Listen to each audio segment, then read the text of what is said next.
Ready to go.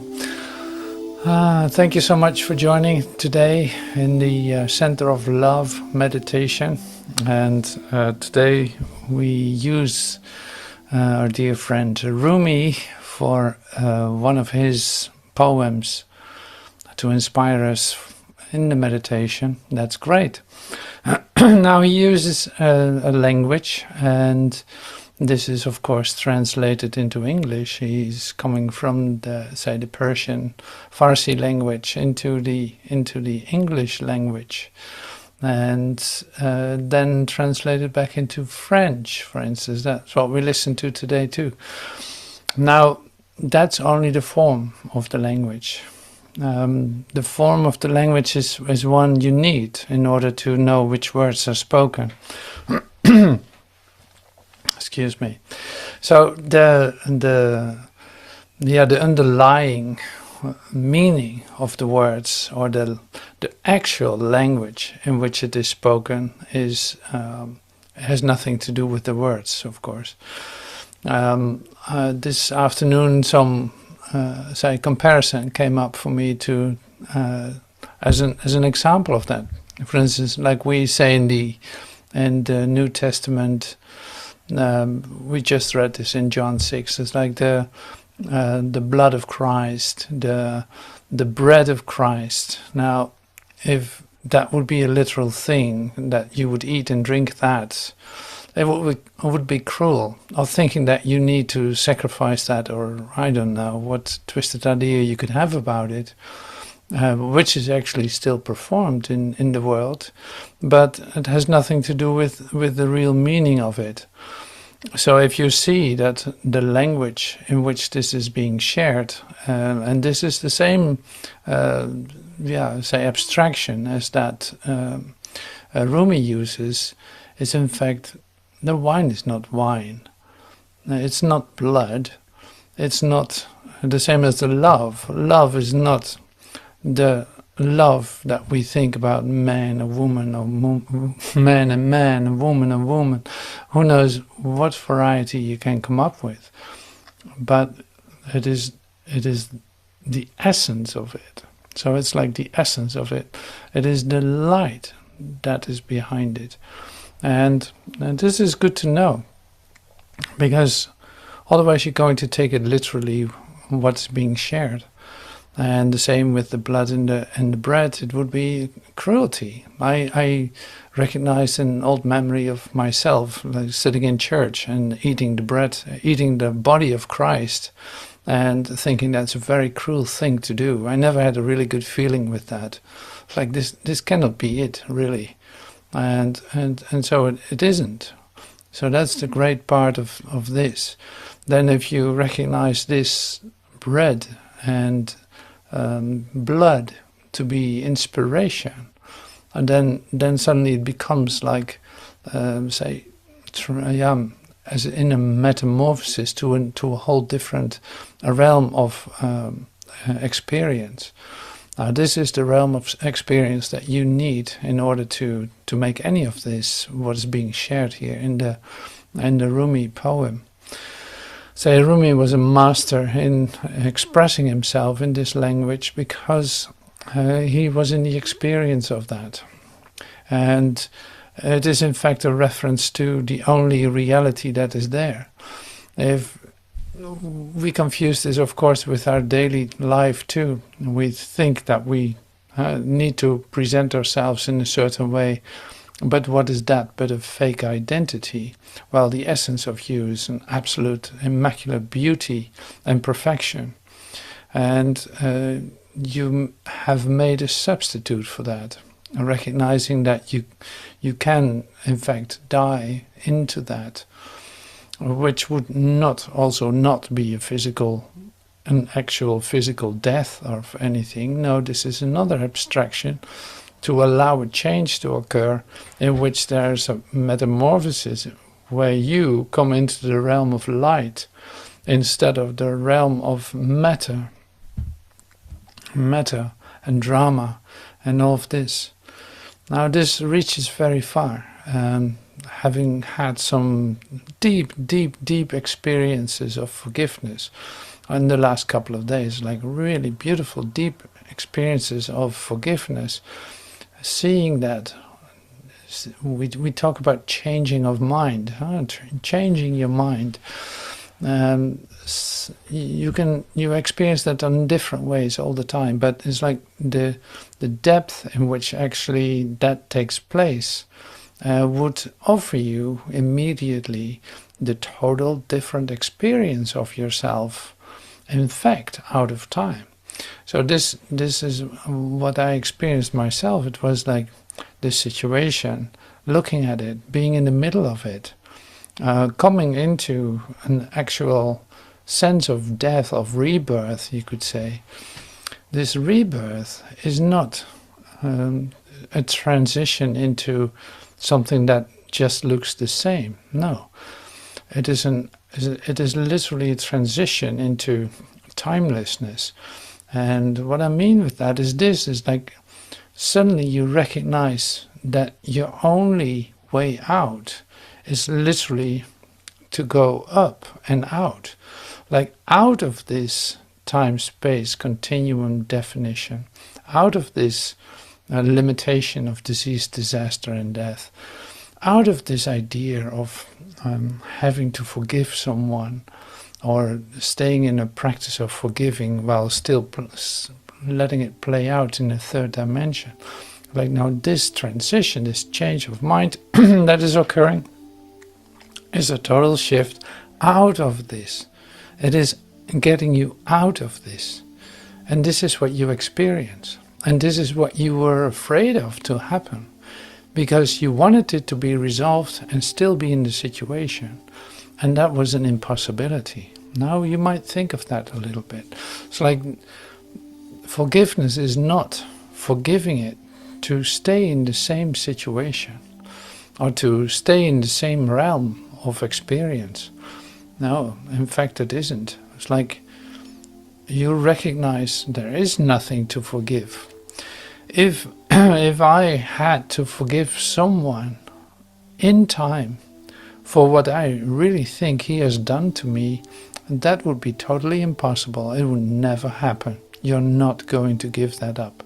But if I allow myself to be taken out of this, which is truly what a miracle is, like you be taken out of this, not by running away from the problem, not by transcending it, no, total inclusion, allowing yourself to go through a rebirth experience, you could say, and ending up in an experience out of time where you see that you're dislodged from this where you were in a moment ago.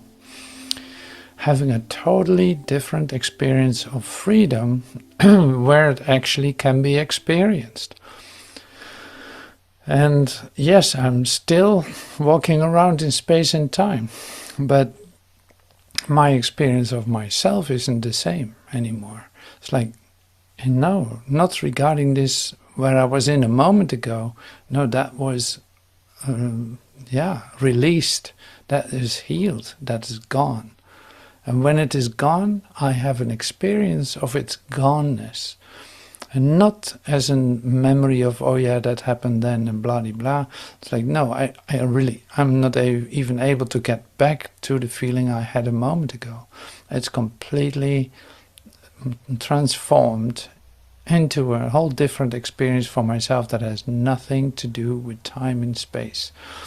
Now this language is in fact what is being shared by Rumi too. So in our meditation as a preparation for who knows what we're going to do today, we use first the English expression of Rumi, and then have a moment of quiet and enter into the French expression by Michel and see it from there.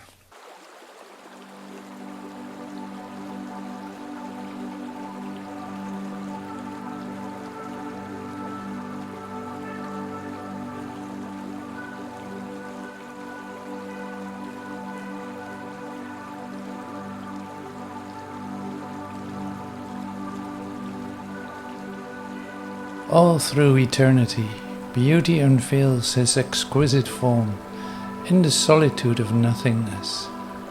He holds a mirror to his face and beholds his own beauty. He is the knower and the known. He is the seer and the seen. No eye but his own has ever looked upon this universe. His every quality finds an expression. Eternity becomes the verdant field of time and space. Love, the life-giving garden of this world. Every branch and leaf and fruit reveals an aspect of his perfection. The cypress give hint of his majesty. The rose give tidings of his beauty. Whenever beauty looks, love is also there. Whenever beauty shows a rosy cheek, love lights her fire from that flame. When beauty dwells in the dark folds of night, love comes and finds a heart entangled in tresses. Beauty and love are as body and soul. Beauty is the mine, love is the diamond. They have together, since the beginning of time, side by side, step by step. I swear, since seeing your face, the whole world is fraught in fantasy. The garden is bewildered as to what is leaf or blossom. The distracted birds can't distinguish the bird's seed from the snare. A house of love with no limits, a presence more beautiful than Venus or the moon, a beauty whose image fills the mirror of the heart.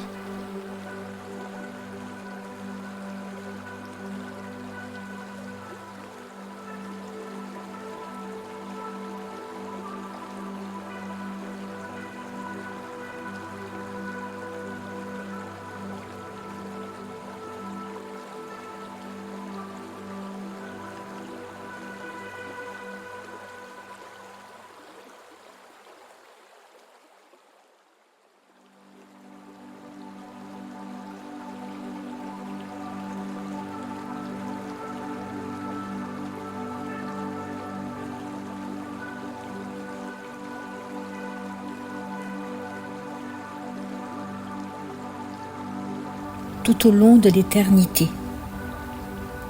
Tout au long de l'éternité, la beauté dévoile sa forme exquise. Dans la solitude du néant, il tient un miroir à son visage et contemple sa propre beauté. Il est le connaisseur et le connu, le voyant et le vu. Aucun œil autre que le sien n'a jamais contemplé cet univers. Chacune de ses qualités trouve une expression. L'éternité devient le chant verdoyant du temps et de l'espace. L'amour, le jardin vivifiant de ce monde, chaque branche, chaque feuille, chaque fruit révèle un aspect de sa perfection. Le cyprès donne un aperçu de sa majesté.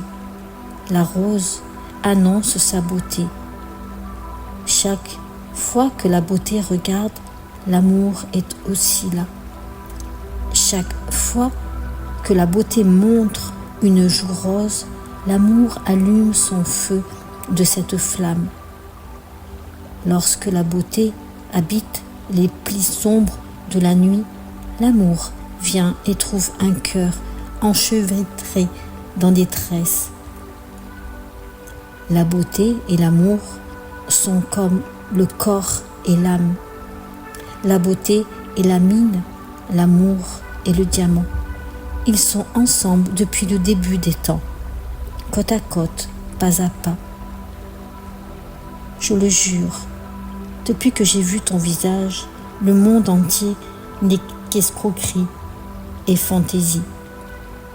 Le jardin ne sait plus ce qui est la feuille ou la fleur.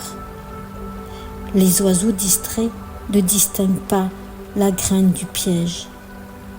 Une maison d'amour sans limite, une présence plus belle que Vénus ou la lune, une beauté dont l'image remplit le miroir du cœur.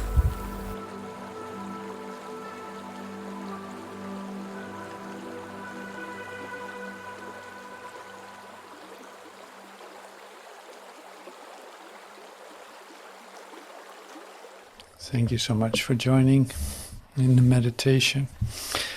And see, it's different to do it with some poem, but it's a great opportunity to open up your mind. Like it's continuously that you have to open your mind in order to catch, to hear, and to listen. Like these cues that are coming our way. Whether that's an inner cue or whether it seems to be outside of you, it doesn't matter. But they come to you to deeply stir something in you. Now, and this is beautiful about opening up for a poem that you might not directly get. Even though this isn't super complicated, but it's more like you have to listen in a different way, and this is where that is about. And that's the same with when we come together. If you think I'm speaking words to you and try to explain something to you, then you missed it.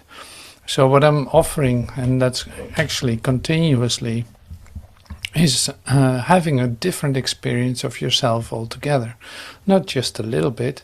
Now, I'm not speaking in that sense. I'm not speaking or referring to you in time and space.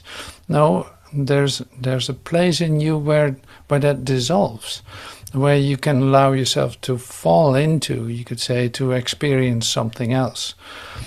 And so the tendency of the mind, of the human mind, you could say, is to hold on to time and space and use everything here to keep yourself identified in this time and space, which of course has no reality and is not something that is desirable.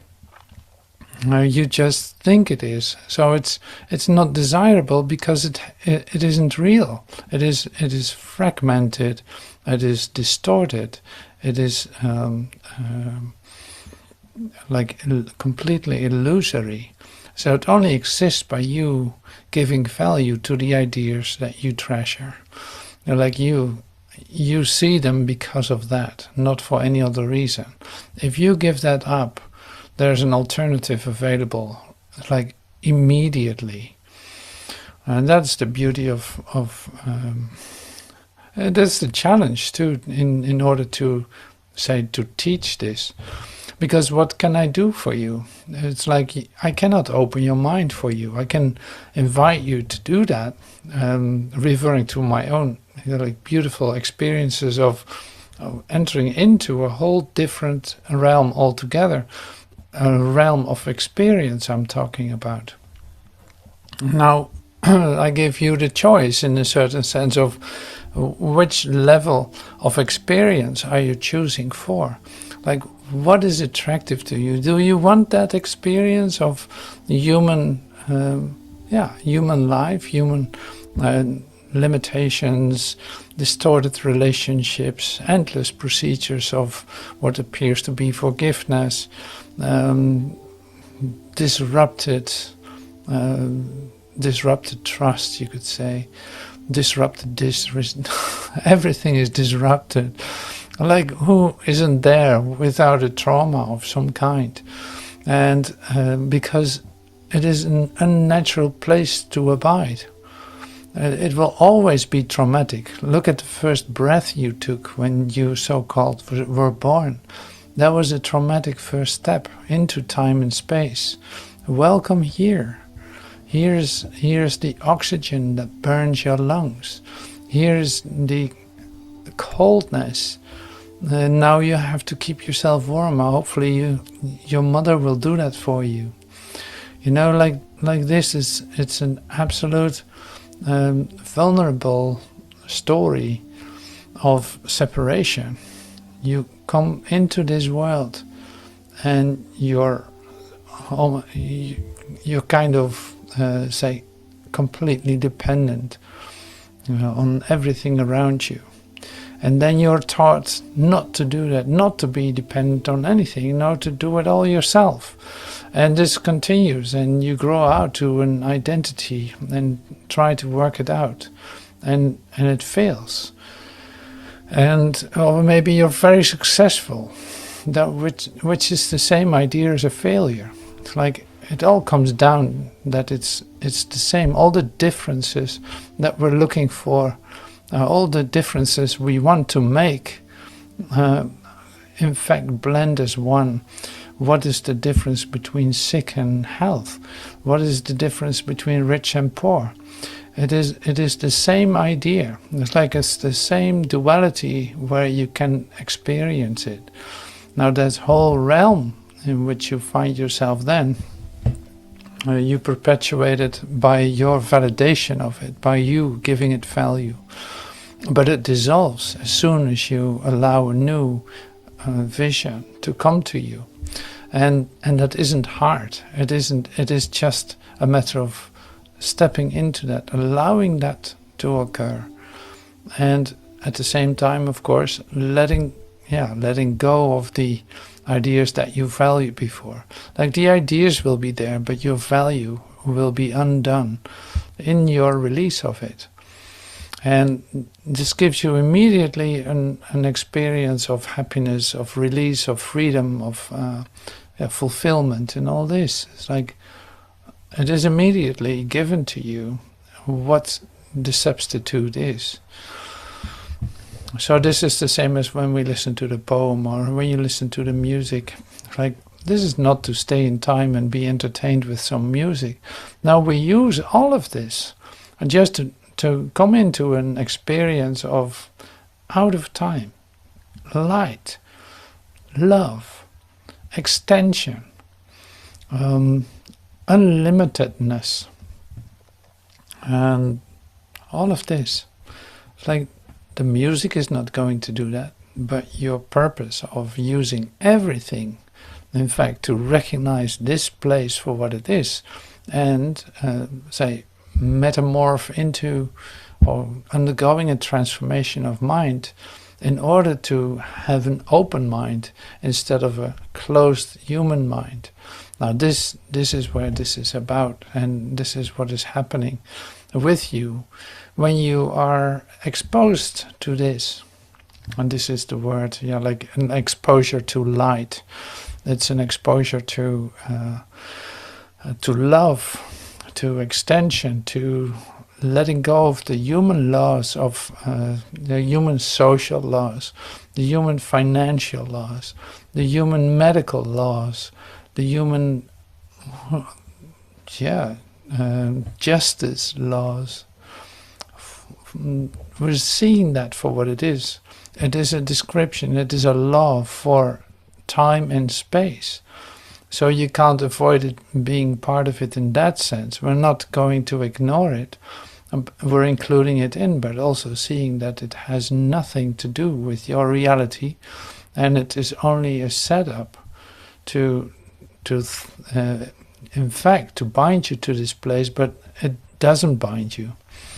Once you recognize it for what it is, it has no power to bind you, because you're not from here. So that is the healing that takes place. So we say, like, okay, there's healing taking place. Now, when there's healing taking place, and just as what I shared in the beginning about this forgiveness, the deep experiences of forgiveness that I experienced was a healing for me. And what does that mean then? When it is a healing for me, I experience it, I experience myself being released of it.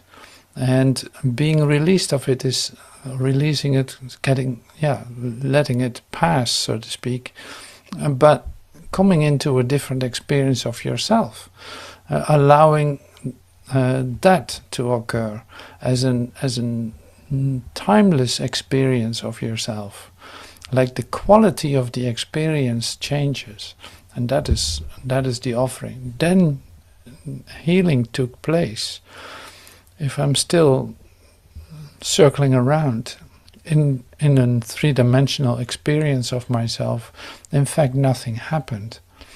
So that is good to know. Like that's in fact the offering, basically. So don't be content. Like, don't even look for an experience, for a result here in the three-dimensional experience of yourself. Don't look for improvement there, because you focus your perception on it, and you will see it or be disappointed not to see it. And that would be the same idea as continuing in it. Now, this healing that is taking place is literally miraculous in the sense that it takes you out of time. It takes you out of the bondage that you experienced a moment ago. And we have a couple of expressions that I like to share. We start with 46 here, yeah. So talking about this forgiveness. God is the love in which I forgive. God does not forgive because he has never condemned. The blameless cannot blame, and those who have accepted their innocence see nothing to forgive. Yet forgiveness is the means by which I will recognize my innocence. It is the reflection of God's love on earth. It will bring me near enough to heaven that the love of God can reach down to me and raise me up to my home. So I'll repeat it. God is the love in which I forgive. God does not forgive because he has never condemned. The blameless cannot blame, and those who have accepted their innocence see nothing to forgive. Yet forgiveness is the means by which I will recognize my innocence. It is the reflection of God's love on earth. It will bring me near enough to heaven that the love of God can reach down to me and raise me to my home. Michelle, would you be able to read that in French for us?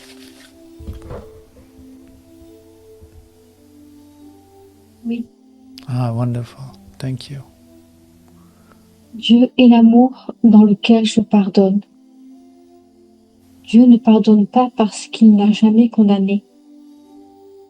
Ceux qui sont semblables ne peuvent blâmer, et ceux qui ont accepté leur innocence ne voient rien à pardonner. Or, le pardon est le moyen par lequel je reconnais mon innocence. Il est le reflet de l'amour de Dieu sur terre. Il me rapprochera suffisamment du ciel que l'amour de Dieu puisse descendre jusqu'à moi et m'élever jusqu'à lui.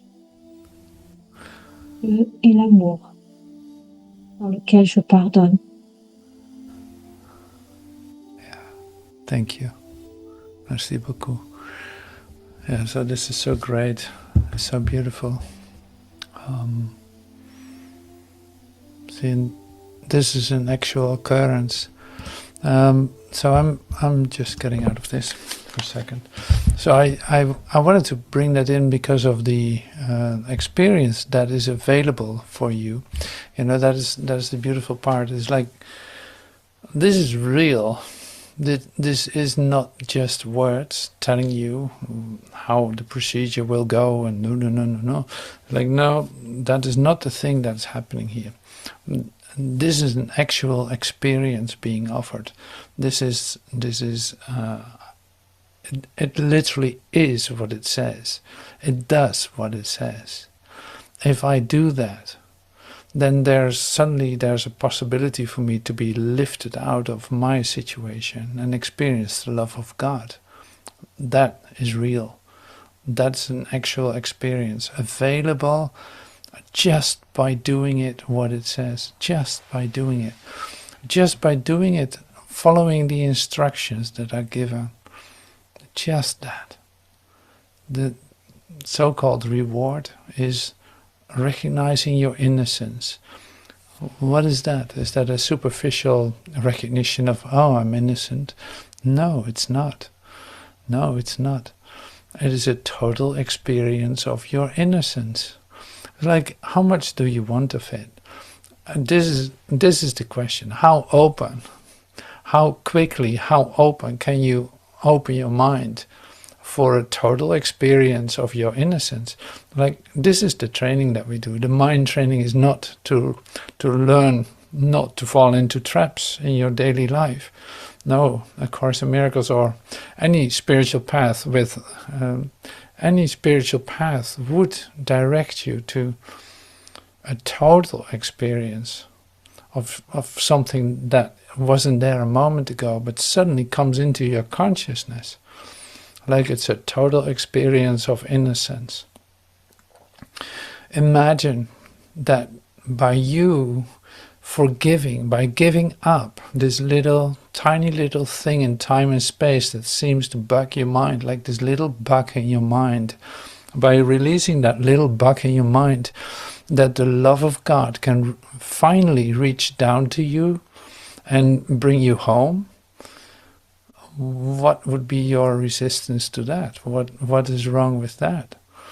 Like, this is how you have to look at it. It's like this tiny little speck that you use to nail yourself down in time and space.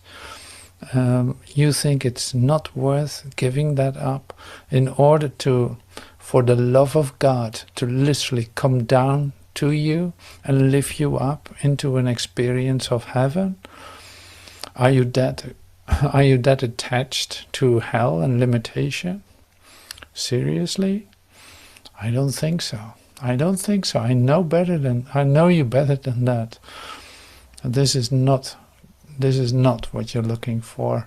Like, this limitation is not what you're looking for. But see, like I said in the beginning too, it's like it is either you do it. When you do it, things are opening up. Like, you will have a different experience of yourself altogether. Not comparable with your time and space daily experience of yourself.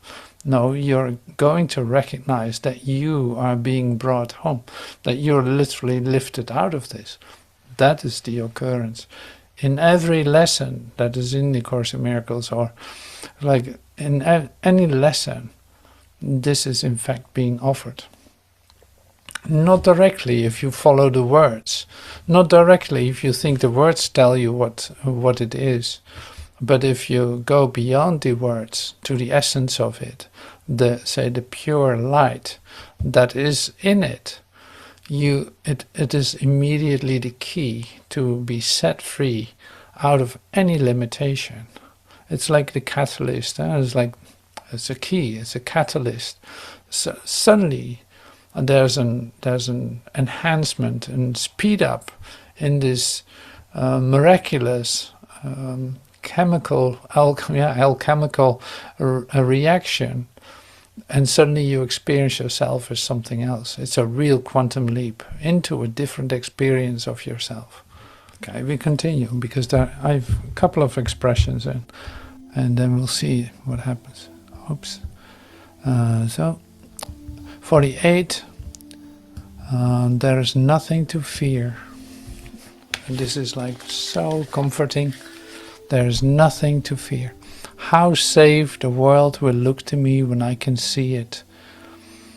How safe the world will look to me when I can see it, when I can see right through it.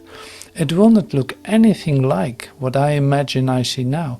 Everyone and everything I see will lean toward me to bless me. I will recognize in everyone my dearest friend. What could there be to fear in a world which I have forgiven and which has forgiven me?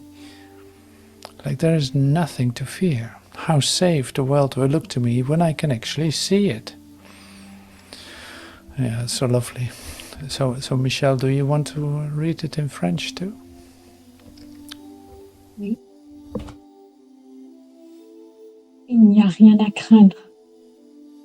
Comme le monde me paraîtra sûr quand je pourrai le voir. Il ne semblera à rien de ce que j'imagine voir maintenant. Tous ceux et tout ce que je vois se pencheront vers moi pour me bénir. Je reconnaîtrai en chacun mon ami le plus cher, que peut-il y avoir à craindre dans un monde auquel j'ai pardonné et qui m'a pardonné?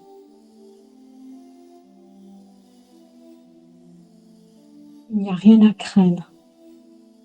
Merci. Merci. So the next is then this one. This is so you could say it as the fulfillment. I am sustained by the love of God. As I listen to God's voice, I am sustained by His love. As I open my eyes, His love lights up the world for me to see. As I forgive, His love reminds me that His Son is sinless.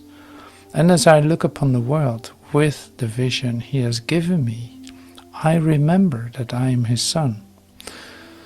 So here are a couple of things that we do then. It's like, as I listen to God's voice, I'm sustained by His love. As I open my eyes, His love lights up the world for me to see. His love lights up the world for me to see. As I forgive, His love reminds me that His Son is sinless. And as I look upon the world with the vision He has given me, I remember that I am His Son. Go ahead, Michel. Yes.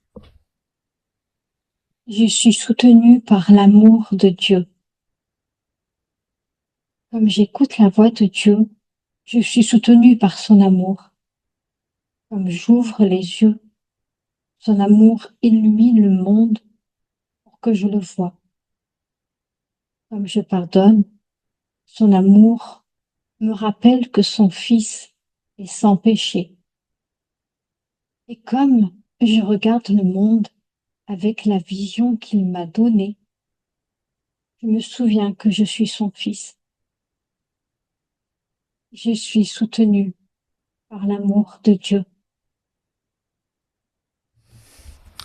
So the discovery then is like, this is all you need to know. In fact, like, this is all you need to know. It's always like a total message. Each lesson is a total message, because it comes from the same place, from the same source. It is the same light, and it will always be comforting and bringing you back to where you are, in fact. And so I don't want to say too much about that in this center of love meditation inspiration moment. It is not about, say, teaching that much or anything. It's like, those words are just speaking for themselves, how lovely they are. So I'm going to pull the last one up and play you a song.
All right, thank you so much for your attention today in the Center of Love meditation inspiration.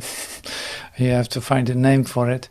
So thank you so much for being present here, and I will play a song, but you can go if you need to, or you can stay if you want to. And so thank you for everything, and see you soon. Thank you for now.